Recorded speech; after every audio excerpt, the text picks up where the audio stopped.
Welcome to Ethnic Media Services' first news briefing of 2022. We begin the year with a sober look at what the ending of the expanded child tax credit will mean for millions of children and their families. This is one in a series of briefings we are doing that look closely at the pandemic's impact on America's children and youth. Launched by the Biden administration last July as a monthly cash payment to help families with children during the pandemic, the program is credited with reducing the child poverty rate by as much as 30%. So why did Congress let it expire, especially as Omicron infections are surging, keeping people home from work and threatening a new round of furloughs?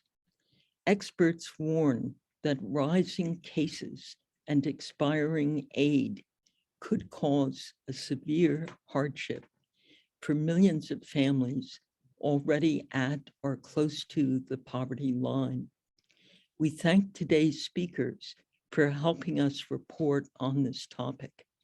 They include Claire Eipel, Zippel, I'm so sorry, Zippel, Senior Research Analyst at the Center for Budget and Policy Priorities, their Income and Poverty Trends team. Michelle Delfleur, Senior Vice President for Budget and Tax at First Focus on Children, and Lori D. Jones, Chief Executive Officer of Philabundance in Philadelphia. We ask speakers to speak slowly, as I'm doing for our interpreters. And we ask reporters to enter questions on the chat box, which we hope speakers will monitor throughout the conference and respond as you see fit. We don't always get to hear all the questions on air, so feel free to add your thoughts to any questions you see on the chat. With this briefing, we're introducing a new feature, a very short Zoom survey to get reporters' feedback before you exit the call. We will also send out a news release, which some of you have requested, along with the conference video and contact information for the speakers before today ends. As we pass the mid-month mark, when the tax benefit checks would otherwise have arrived, we encourage reporters to think about documenting what families are doing to make ends meet. We will be glad to help media partners coordinate interviews with speakers on today's call, and where possible with families as well. And we will send you an interview with one family by one of our colleagues between now and Monday. Now I turn the conference over to our moderator, conference coordinator, and award-winning journalist, Sunita Sarabji. Sunita. Thank you, Sandy. It's my pleasure to first introduce Claire Zippel from the Center for Budget and Policy Priorities. The center has done some amazing research into the issue of low-income children and how the child tax credit has helped mitigate some of the poverty issues that children are facing. Claire, welcome. Thank you so much. I'm so pleased to be here. Thank you for having me. I'm going to go ahead and share my screen because I have several slides to show you all today.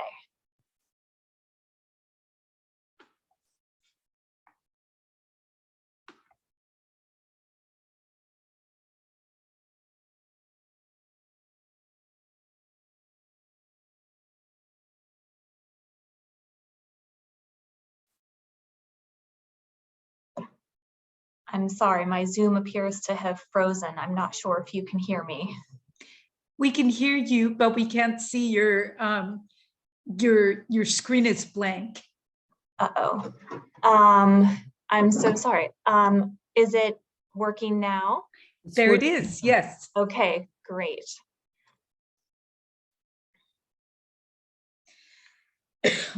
I'm sorry about that.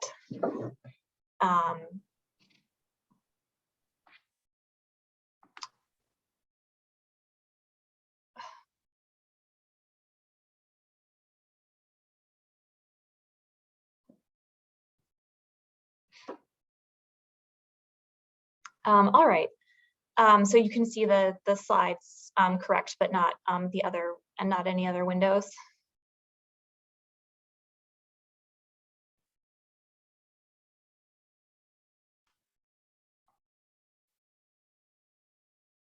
Yes, that's correct. Okay. I'm sorry about that. It wouldn't be a virtual presentation if I didn't have at least one tech glitch. So thank you for your patience. All right, so I'd like to start out by setting the stage a bit with some information about what the child tax credit is and how it's changed in the last year. The child tax credit has actually been in place since 1997. It's been in place to help families offset the cost of raising children. But the child tax credit reached, really extended its reach last year in March of 2021 with the American Rescue Plan. The Rescue Plan expanded the child tax credit significantly on a temporary basis. The Rescue Plan first increased the maximum amount of the credit from $2,000 per child to $3,600 per child for a child under age 6 and $3,000 for older children. But in addition to increasing the amount of the credit, the Rescue Plan made two other very important changes. First, as you all know, families could receive their credit monthly. So usually families receive their tax credits once a year after they file their tax returns, but this can make it tough to budget since we know families face monthly expenses every month throughout the year. The Rescue Plan recognized that reality by delivering the child tax credit as a monthly payment. And these payments have helped families cover essential bills like rent and groceries. But as we know, the monthly payments expired in December of last year. The next important achievement is that the Rescue Plan fixed a design flaw in the credit where 27 million children didn't receive the full credit amount because their families earned too little. But under the Rescue Plan, children and families with low or no income in a year get the same amount of the credit as children and families with higher incomes. Now, as I mentioned before, the Rescue Plan's expansions of the child tax credit were temporary, but the Build Back Better legislation that Congress is now considering would extend the child tax credit expansion and would continue the progress that the expansion has made against child poverty. So now I'd like to dive into how historic that progress against poverty has been. The expansion has been projected to reduce annual child poverty by more than 40%. And we know that reducing child poverty helps children be healthier and do better in school and really sets them up for success as adults.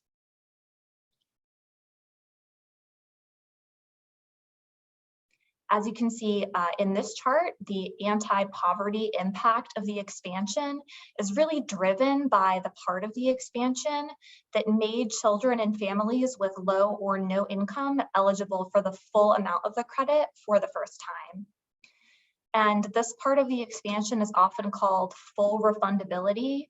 And that just simply means that if the value of the credit is more than the amount that a family owes in taxes, they'll get a refund from the government with the difference to make sure that they receive the full credit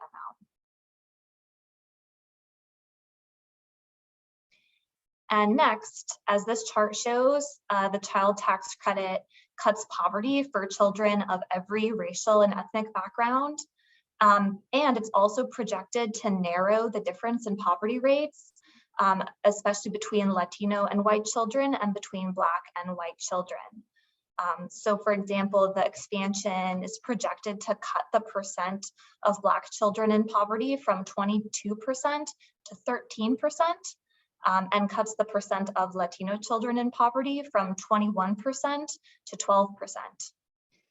And these poverty reductions are so high, especially for Black and Latino children, because before the expansion, roughly half of Black and Latino children received less than the full credit or no credit at all because their parents' incomes were too low. And not only does the child tax credit expansion cut poverty on an annual basis, the monthly payments that I mentioned earlier boost families' incomes throughout the year, which helps families cover their essential monthly expenses like groceries and rent. We know that the vast majority of lower income families, so families with incomes below $35,000 a year, spend some or all of their monthly child tax credit payments on the basic necessities that every family needs: food, housing, clothing, utility bills, and education. And because these are low income families, many of them are receiving the full child tax credit for the first time. As you can see in this chart, the most common way that families with low incomes used their monthly child tax credit payments was to buy food. About 59% of these families reported spending at least some of their payment on food. And there's another sign that the expansion has helped families put food on the table. After the child tax credit payments began last July, we saw that fewer families with children reported that they didn't get enough to eat. So as I've outlined, the child tax credit expansion has been a great success, but we know that without Build Back Better, many children would see their credit taken away entirely, and millions more would have their credit cut. The child tax credit would revert to providing the least help to the children who need it most. And some 27 million children would lose access to the full credit. And also families that rely on the monthly payments, extra help, would have significantly less money for everyday essentials. So that's why we think Congress has to pass Build Back Better to ensure that this help that has been so valuable to families across the country in 2021 remains in place in 2022. And finally, another reason to continue the child tax credit expansion is to reach more families. Millions of families have received the credit, but there are still families who don't know about it or who don't realize that they're eligible. Even parents and caregivers who didn't receive the monthly payments, they can file a tax return this spring to get their child tax credit. And I'll also note that parents and caregivers who don't have a social security number can still qualify for the credit if their children have a social security number. That's something that often people don't realize. So I hope that you can get the word out to your readers that they may be eligible for the child tax credit. And I'll, after the presentation, can put a link in the chat with some more information. So that's all I have. Thank you so much, and I'm happy to answer any questions.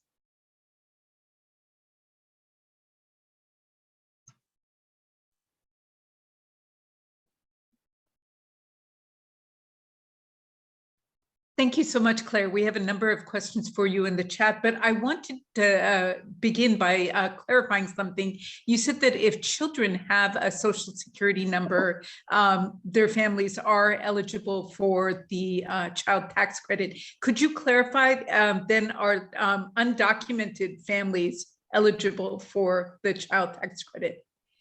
So if a parent or caregiver usually files their taxes with an individual taxpayer identification number, or ITIN, so if you have an ITIN but not a social security number, if your children have social security numbers, you may still qualify for the credit, even though you yourself, the parent, don't have a social security number.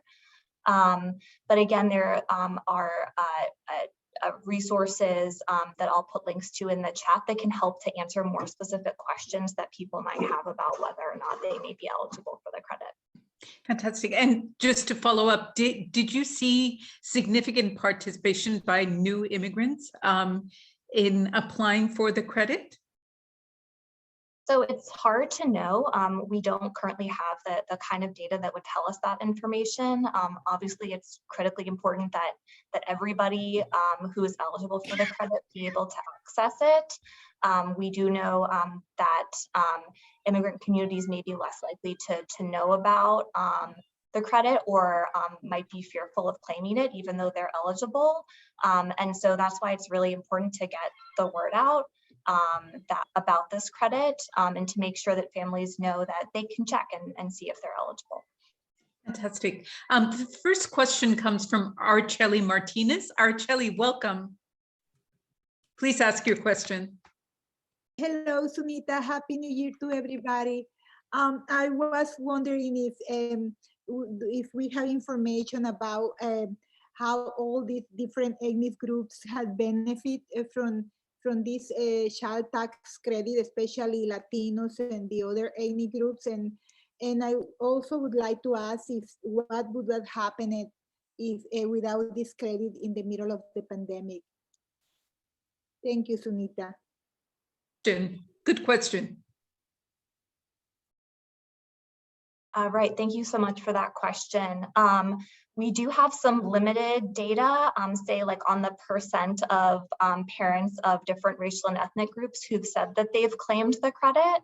I can, there's a report that I have in mind. I'd be happy to drop a link to the chat where you can find that information.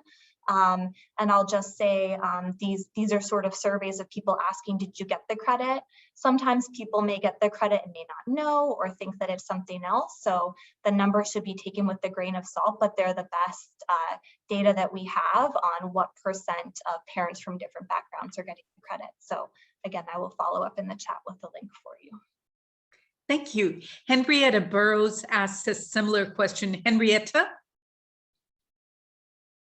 Thanks so much, Sunita.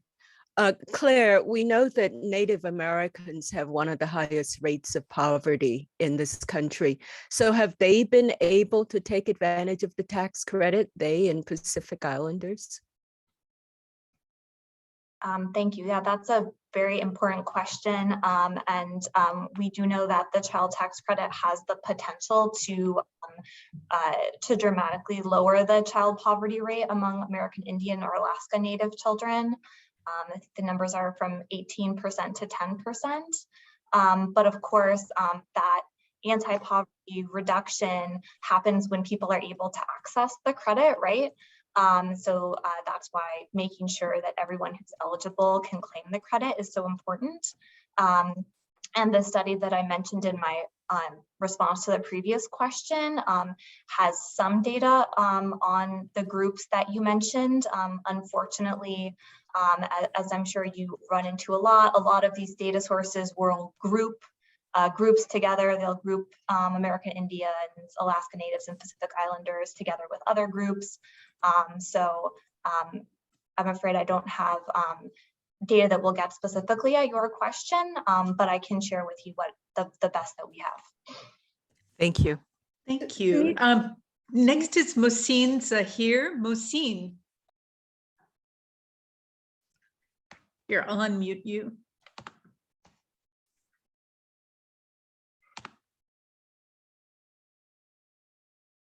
Yeah, you can hear me now? Yes, we can. All right. So what is the difference between this extended child tax credit and a tax credit normally parents file by the time they file their return? Right, that's a great question. As I mentioned in my intro, the way the tax credit and other tax credits have worked historically is when you file your tax return, that's when you claim the tax credits and they count against the taxes you owed. And if it's refundable, you may get the balance as a refund. What the American Rescue Plan did for the child tax credit just for 2021 was to allow parents and caregivers to receive the first half of their tax credit as a payment every month, and then to claim the balance when they claim their taxes.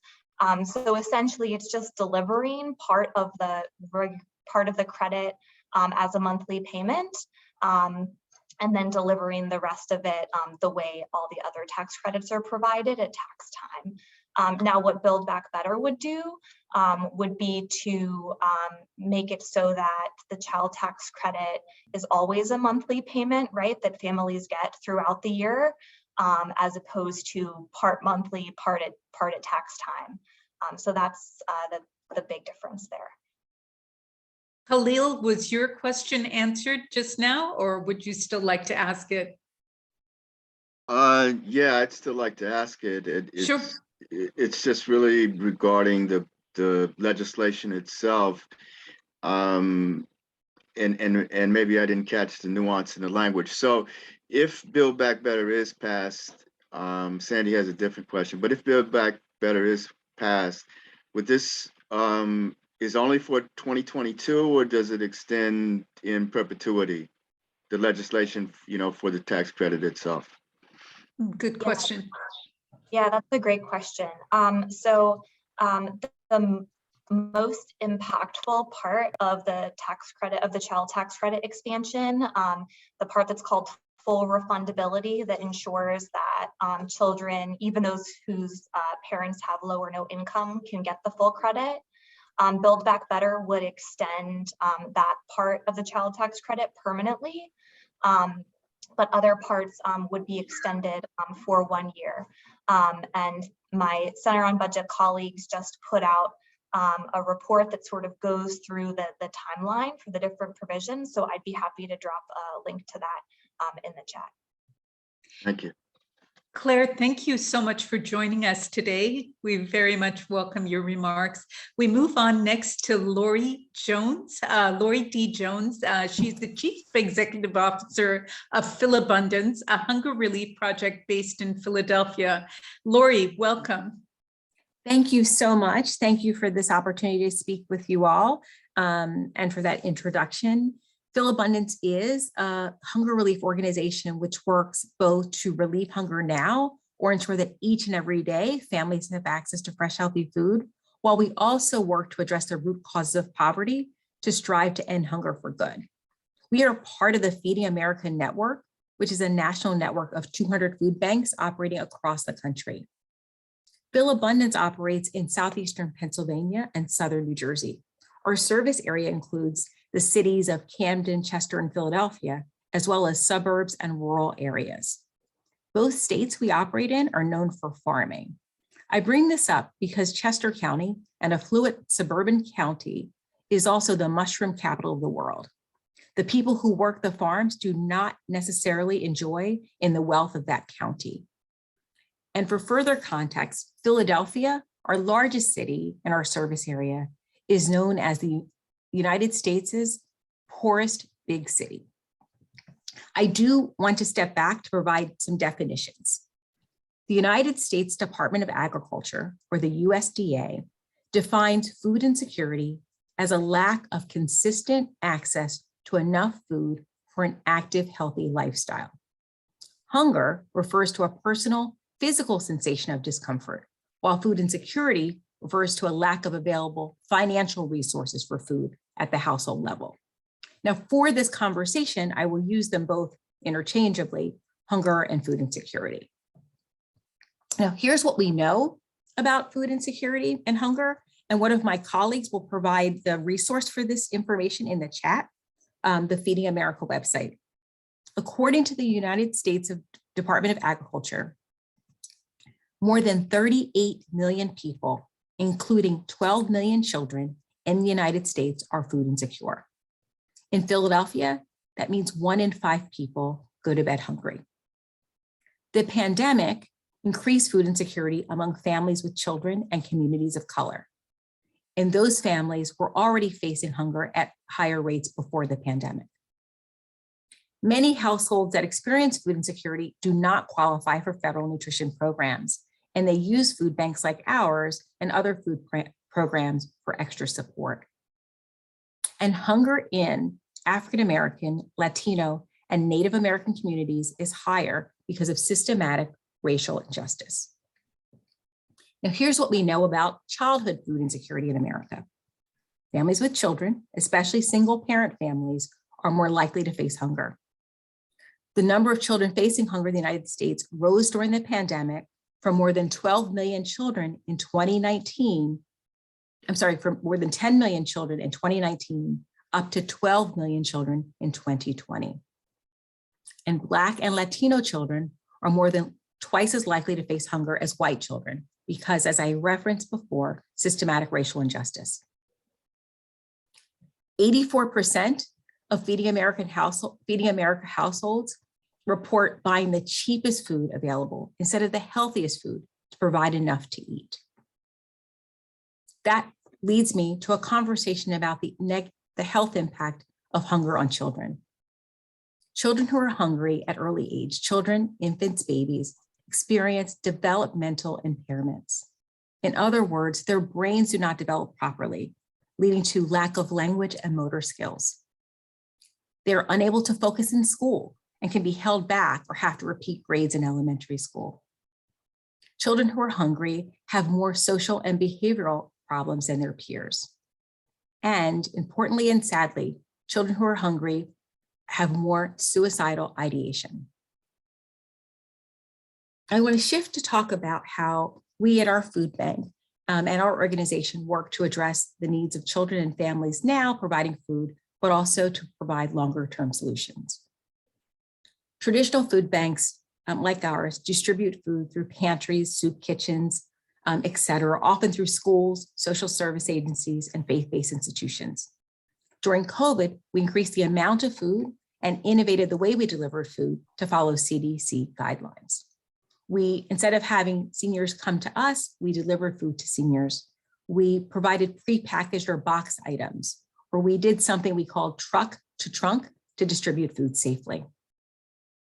During this time, we also worked with government and school districts to ensure that kids who are now at home and not enjoying school lunches or free school breakfast had access to food. We did this again recently over the winter break, providing kids with enough food for their families over the week that schools were closed for the winter break. At Philabundance, we operate a commercial kitchen with a workforce development program. Through the program, we provide adults with skills to find sustaining wage jobs in kitchen settings that range from restaurants to institutions like hospitals, nursing homes, and universities.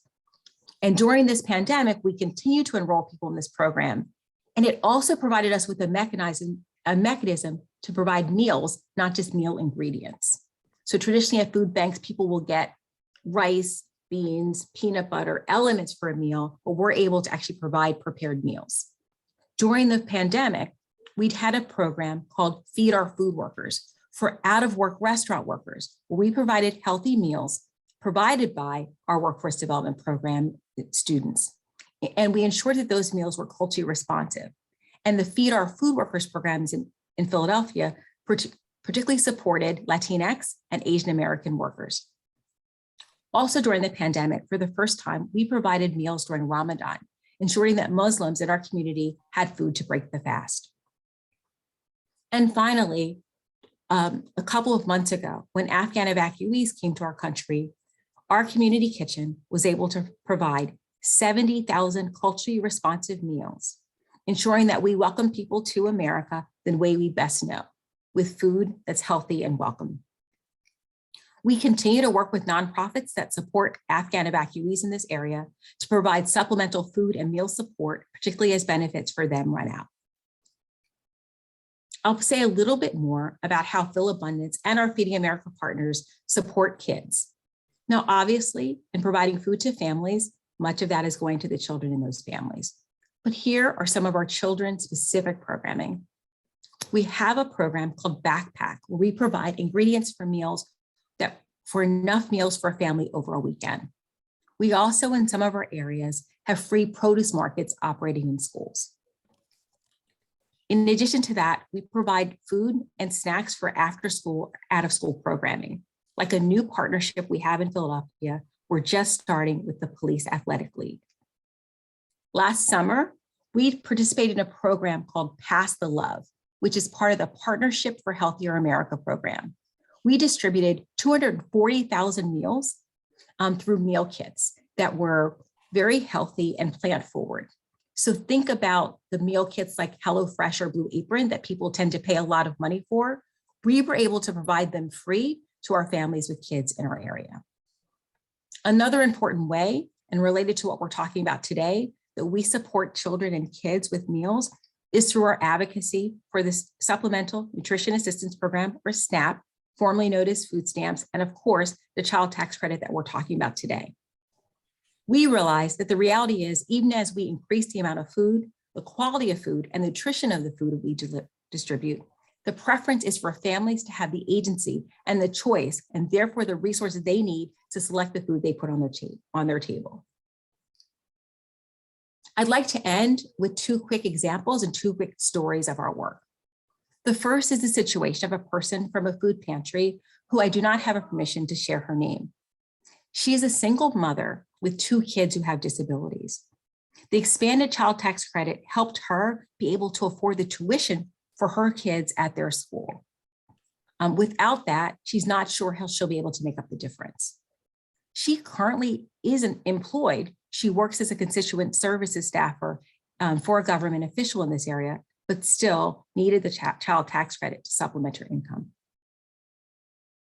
Second, and in closing, I would like to read a message that we actually received right before Thanksgiving, that American holiday that is supposed to celebrate the harvest and abundance.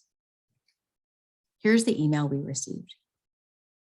Hi, I just wanted to make sure I reached out to thank you for this evening. You partnered with Acme to donate a turkey and potatoes, no questions asked. I didn't even know about it until I drove by. I lost my job in April. I lost my unemployment in September.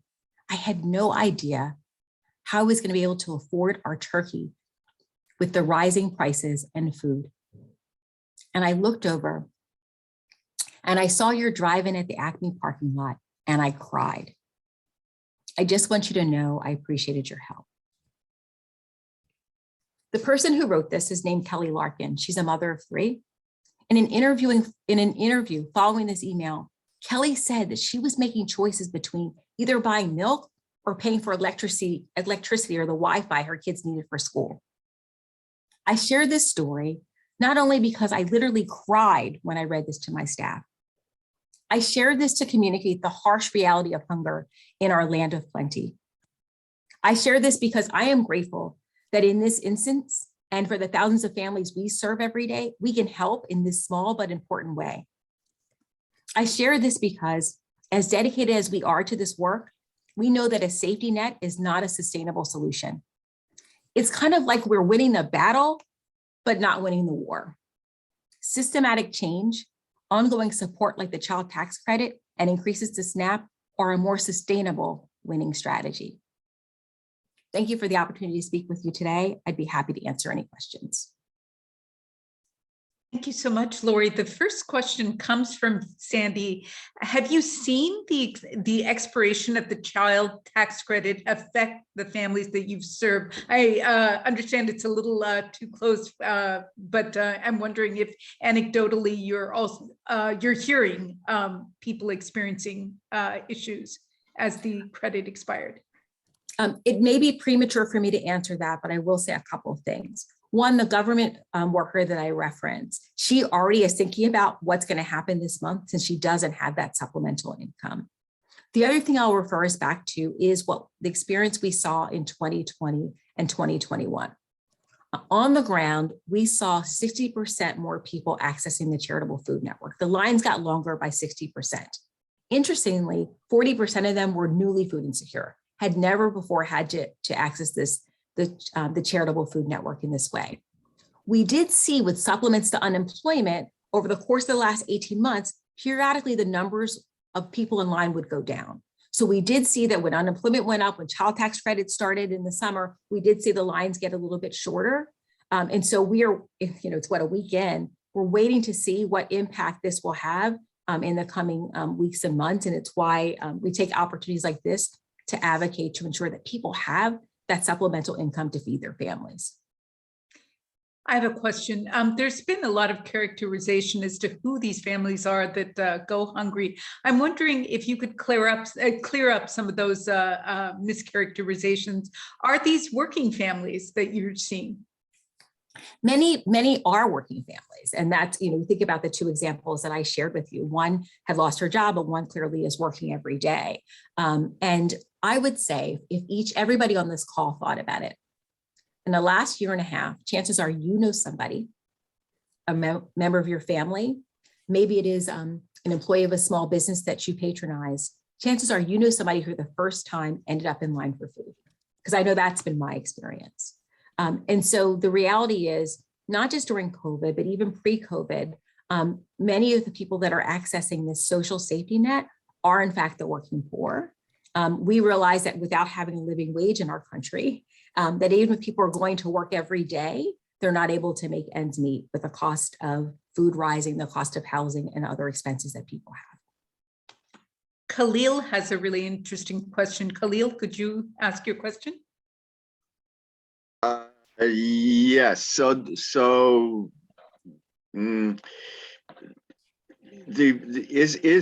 question is there a robust urban farming movement that exists in the service areas, and what percentage, if it does exist, in terms of accessing food? I mean, that means lower transportation costs, more accessibility, maybe rooftop farming. And we've, I guess, seen this in other cities. I mean, I'm thinking about someone in Detroit where they actually gained access to city property like public parks to grow and harvest food. So I know it's ancillary, but I was just curious as whether that had an impact with with the availability of food. Absolutely. I'm so glad you asked that question. It provides me with a platform to talk more about our work. So we definitely have seen, I think, in our region and in this country, a renewed focus on the living off of the land. I'll give you an example. There's an organization in our area called the Pennsylvania Horticultural Society who started a program called Harvest, where they encourage community gardeners and individual gardeners to grow food and to donate excess food through food banks. So we've benefited from that. And we see that movement happening not just here, but across the country. I'll find and drop in the chat a story I read this week of a woman in the DC area who, having had challenges feeding her family, started up her own garden and then started a movement. It's the 3 H's. I'll find the name of it and send it in the chat. And I also think that as we talk about food access and food justice, we're also seeing this renewed effort across this country of people growing their own food. You're right, people are doing it in pots and in smaller areas. They're doing it with vertical farms. They're doing it in cities with less space. The other advantage of community gardens that we're seeing in our area is that it allows us to grow more ethnically diverse food. And so people are able to grow the food from their homelands. And so we've been encouraging that through partnerships with the organization I mentioned as well. So I'm glad you asked that question. I think it absolutely is part of a solution, even as we advocate for these additional governmental resources. Absolutely. 2 more questions for you, Lori. Henrietta Burrows has the next question, and then Sandy has a question for you. Henrietta? Yes, thanks again, Sunita. You mentioned, Lori, that many families facing food insecurity do not qualify for federal nutrition programs. Why not? There are for programs income eligibility, and in some cases, there are programs that people have to apply for. One of the benefits of operating the way we do at Philabundance and many of our food banks is that we're able to fundraise and use private dollars to get food. So for most of the programs that we provide, most of the food that we distribute, people can come up and no questions asked and get access to the food. The example I gave of the woman, I mentioned Acme, it's a local grocery store. She was able to drive by, see that she needed food, didn't have to prove to us. Imagine how tough it is for somebody who already has trouble putting food on the table to then have to go through this other hoop, this other barrier of let me prove to you how poor I am, how challenged I am, how tough things are for me just to get the help that I need. And so one of our priorities at organizations like ours is to, even while we advocate for the government programs, to be able to provide low barrier, no barriers to people access to food. Does that answer your question, Henrietta? Well, yes, but if people are really hungry, wouldn't they attempt to meet those qualifications? Are the qualifications too high? Why wouldn't you do what you could in terms of answering questions if it meant you could get food on the table? No, I appreciate that question. So if we had lots more time, one of the things I would talk about is the various negative impacts of food insecurity on people. And you would assume I mentioned it with children, that health is one of them and mental health is another one. And so what we know is that there's an added level of stress that comes with experiencing poverty in this country and experiencing food insecurity. And as I've talked to people who are food insecure, as I've talked to people who are in these challenging situations, there are many who absolutely will do whatever they can and fill out whatever paperwork, but we're of the mindset that wherever possible, we should provide people with food and support in a most dignified way. The other thing we saw, I want to mention, because I started doing this particular work at this organization during COVID, during the public health crisis. And so fortunately, government did respond to our requests and lowered some of the barriers, essentially barriers to entry, did provide us with waivers so that we didn't have to go through what could have been somewhat unsafe, getting paperwork signed at a time when we were social distancing. And we found that more people were able to access the benefits when we're able to lower those barriers. And so I do know that folks want to make sure that that resources are in fact spent and used on people that need it. I'm of the mindset that chances are if somebody's standing in line for food, they in fact need it, and of the mindset that we should find a way to make it easier for people to have their very basic needs met in this country. Thank you. Sandy has a question that I think we'll ask of all three speakers, so keep this in mind, speakers. What will happen if there is no extension of the child tax credit? And Lori, I'll ask Sandy to ask you that question at the end, since you do serve one of the poorest cities in the nation. Thank you very much for your remarks. We move on to Michelle Bellafour of First Focus on Children, who will discuss what is in the congressional pipeline, the possibilities in the congressional pipeline for continuing the credit and how that might occur. Michelle, welcome. Great. Thank you so much for inviting me today. And also thank you to Claire and Lori for the work that you're doing and sharing such important information. You've set the stage for all the compelling reasons why we urgently need to pass the Build Back Better Act. So hopefully I can do this quickly and leave some time for questions. So First Focus on Children is a nonprofit child advocacy organization dedicated to ensuring children are a priority in all federal policy and budget decisions. So we cover a broad landscape of policy areas. So as you can imagine, we are very busy on the Build Back Better legislation because it touches so many different aspects of children's lives. So as Claire and Lori have certainly pointed out, we are at an incredibly pivotal moment for our nation's children, as there is much at stake for kids if Congress doesn't pass the Build Back Better Act. Children face the loss of access to the child tax credit CTC payments, and we know those payments are not going to happen next week, as many may be hopeful and anticipating that they would.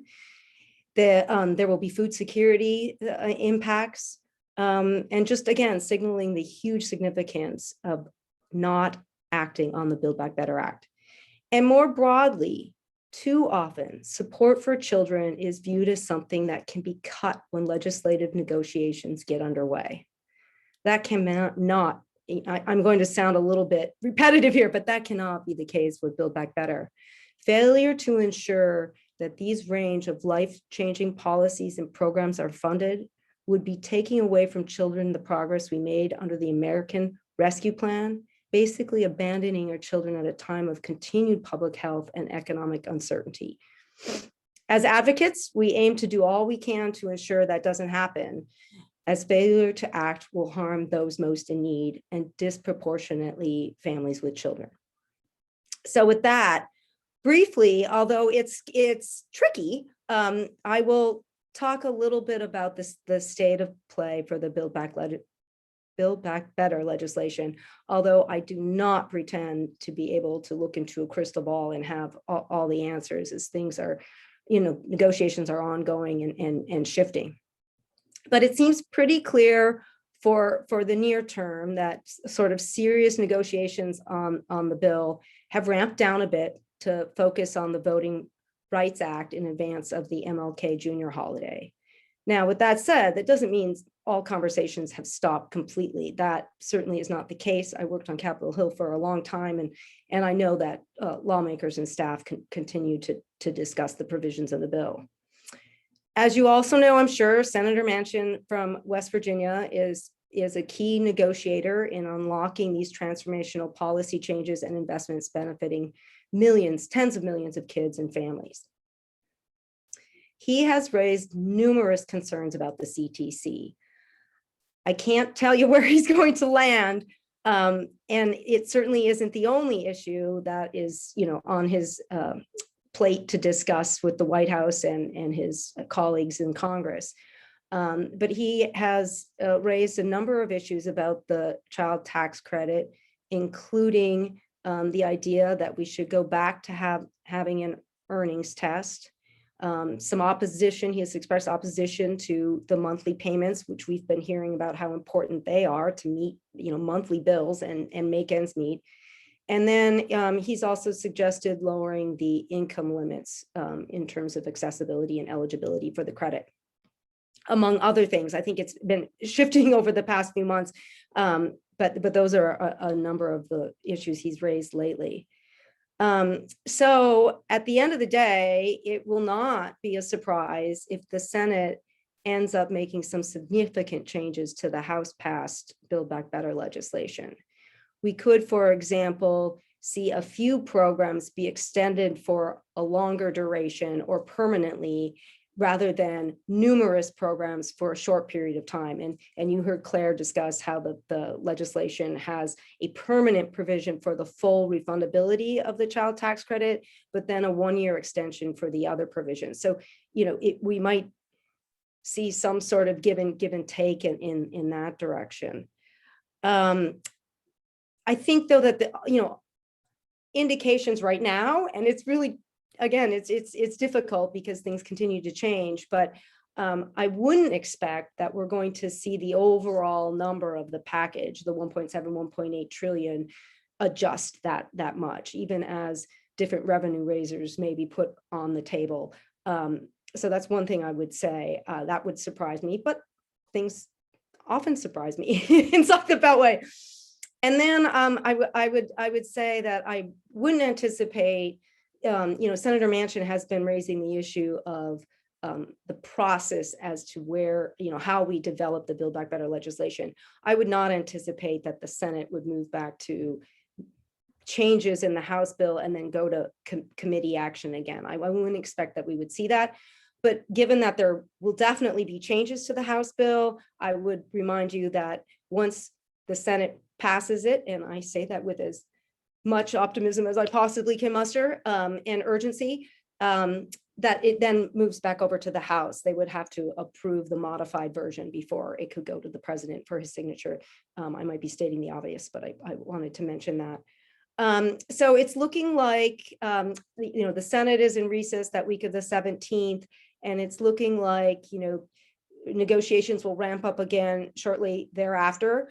I would make the point that that will be after January 15th, when families will no longer be seeing that monthly check under the existing law. So that will not happen.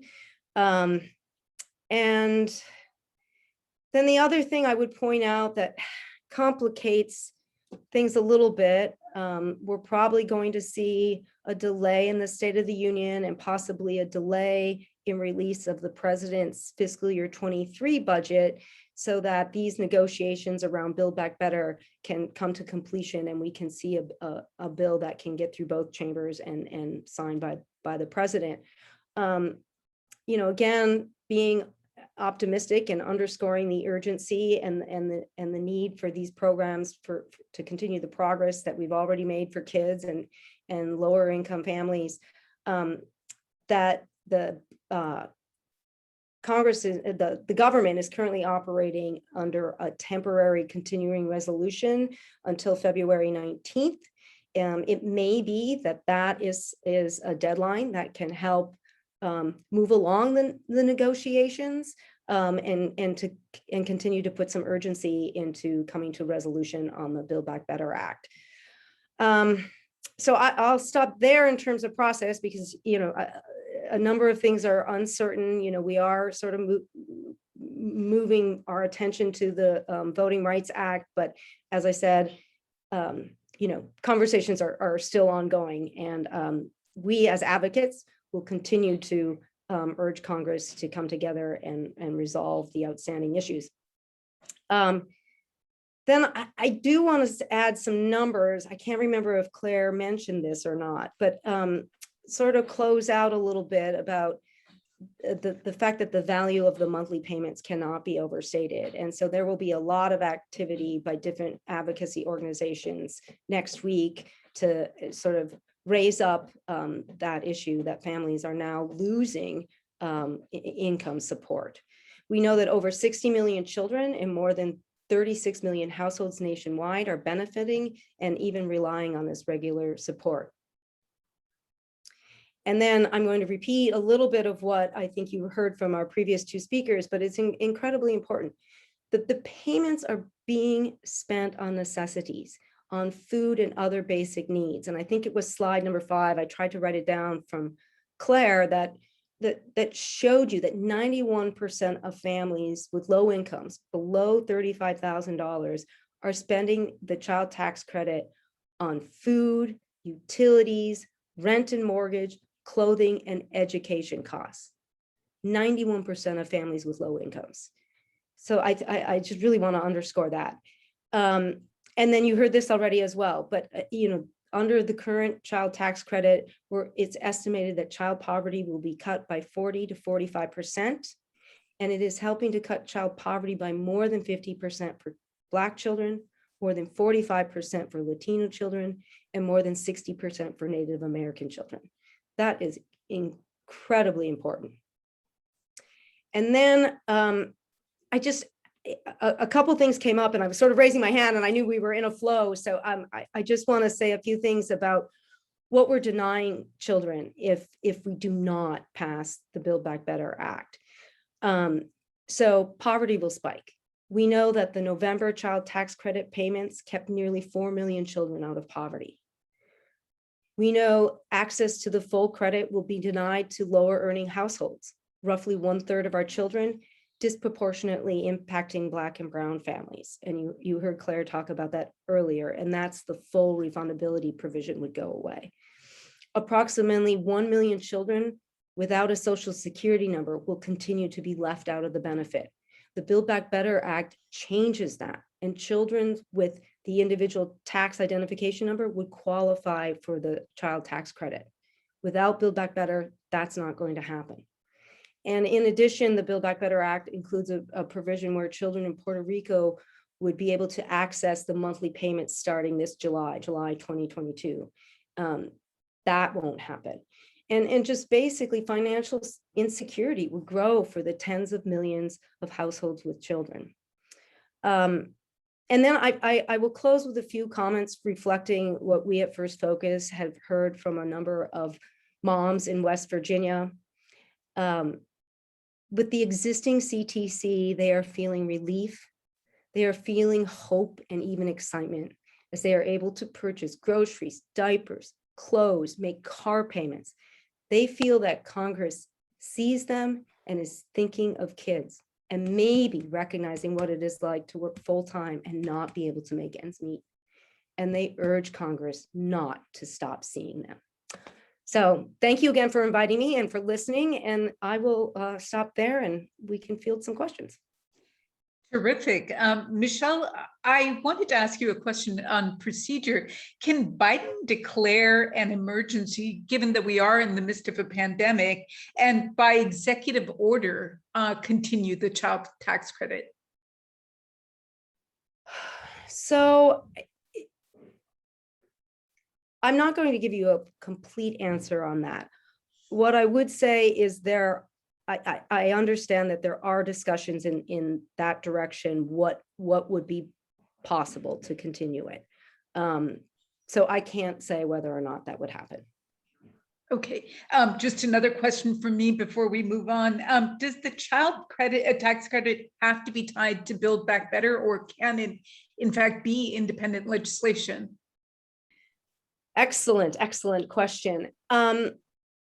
It could be, and there is legislation that exists in both the House and Senate already that reflects most of what we did in the American Rescue Plan as standalone legislation. I would say that the moment is now, and that our congressional champions feel the same way, and we just can't leave kids behind, and that the probability we can pass standalone legislation is not high, and we urgently need to include it in Build Back Better. Kids cannot be left behind. Absolutely. So just for context then, what percentage of Build Back Better does the child tax credit take? I don't know if there's a dollar amount, but maybe a percentage of that $1.7 trillion. I see what you're saying.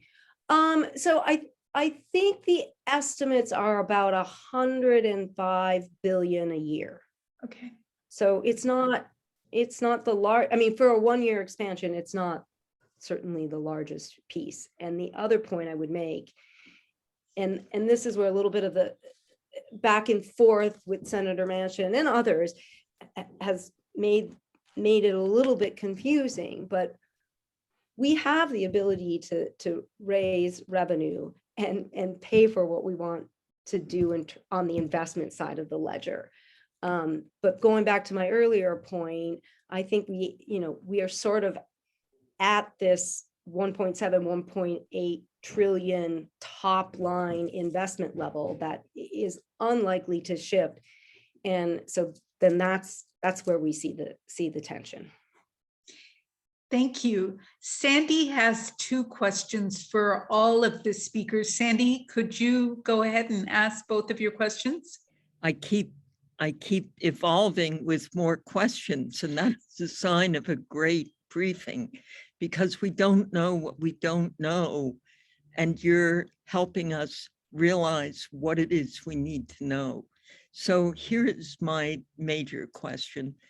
The 3 of you are clearly committed advocates who've been trying to figure out how to get change and create opportunity. Why isn't there more moral outrage over ending this child tax credit?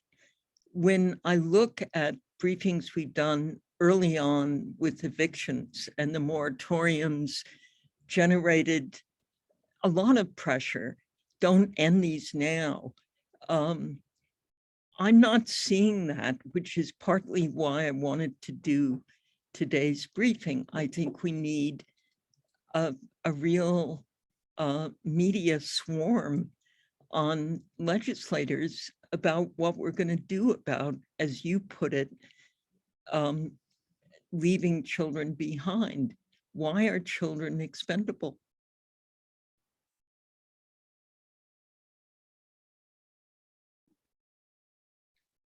Michelle, would you address that first? Sorry, I was muted. No, that's okay. They aren't. And I think that we have some amazing congressional champions who have spent their careers really pushing to ensure children receive the attention and their all aspects of their lives and all the needs of the children are addressed. That's just not the case for all members of Congress. And I think that without advocates up here making the case on behalf of children, they aren't members of organizations necessarily. That's changing to some degree, who are able to come up here and on a regular basis have the access and make the case for themselves. Now, I think that has changed to some degree with youth in this country, certainly. But we just need to keep pressing. I think you're right, and there should be outrage. I totally agree with you. Lori, could you take this question next and then answer Sandy's earlier question about what happens if the child tax credit doesn't continue, and how does that impact the city that you serve, Philadelphia, one of the poorest cities in the country? Yep. So an answer, first of all, I love the way Sandy asked the question. It was somewhat rhetorical. I think, we are, those of us on this call are definitely outraged by it. Some would say that it's because children don't have money, they don't vote, they don't contribute to campaigns. I'm at this moment, as dire as our situation is in this country for children, for families, as a result of the pandemic, economic crisis, and racial awakening, as dire as it is, I think that we have a real opportunity to remain optimistic. In part, I think things have gotten so tough for so many people in this country that we've had to operate differently. Think about it. In March of 2020, April 2020, for the first time, the government said, we're just going to send people money. Right. So I think that, for the first time, people said, oh my gosh, this is so big, so hard. It was so humbling that individuals, organizations started partnering in ways they never had before. The other reason I'm optimistic, and I have to say this because you mentioned the King Day of Service, a year ago for King Day of Service, President-elect Biden was with us. He was at Philabundance, and we were talking about the Relieve Hunger Now work. He was packing up food boxes, and I said, I'm so glad that you and Dr. Biden are here today to pack up, to help be part of the social safety net. I hope you come back to hear about our Ending Hunger for Good work. And he said, we are going to end hunger in America. We're going to end it for children. He did a video saying that. And so I actually remain optimistic, because oddly enough, things are so challenging, as it's affected so many of us, that I think for the first time in a long time, we actually do have the will and the ability to get this done for our kids. Thank you so much, Lori. Claire, the final word. Right. Thank you to everyone. I mean, I think I agree with Lori that even as we know that there is still a fight forward to continue all of the progress that has been made in the last year against child poverty and other forms of hardship. We're in the position to try to hold on to that, right? Because of all the progress that has been made. And so I think, even as we continue to move forward, I think it's important to appreciate how far we've gotten, and that holding on to progress, right, is a more gratifying fight in some ways.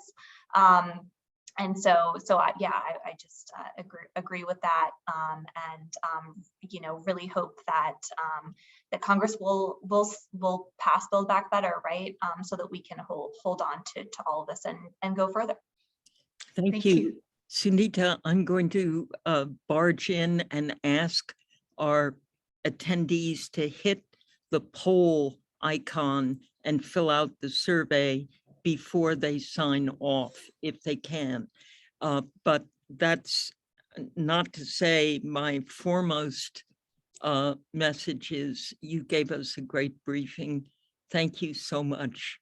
And thanks for those closing remarks, full of hope. Thank you. Hi, everyone.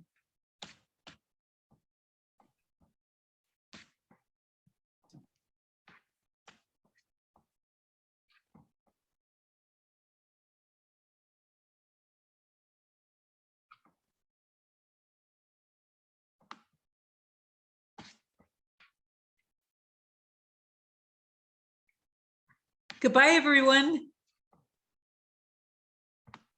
Hi, everyone.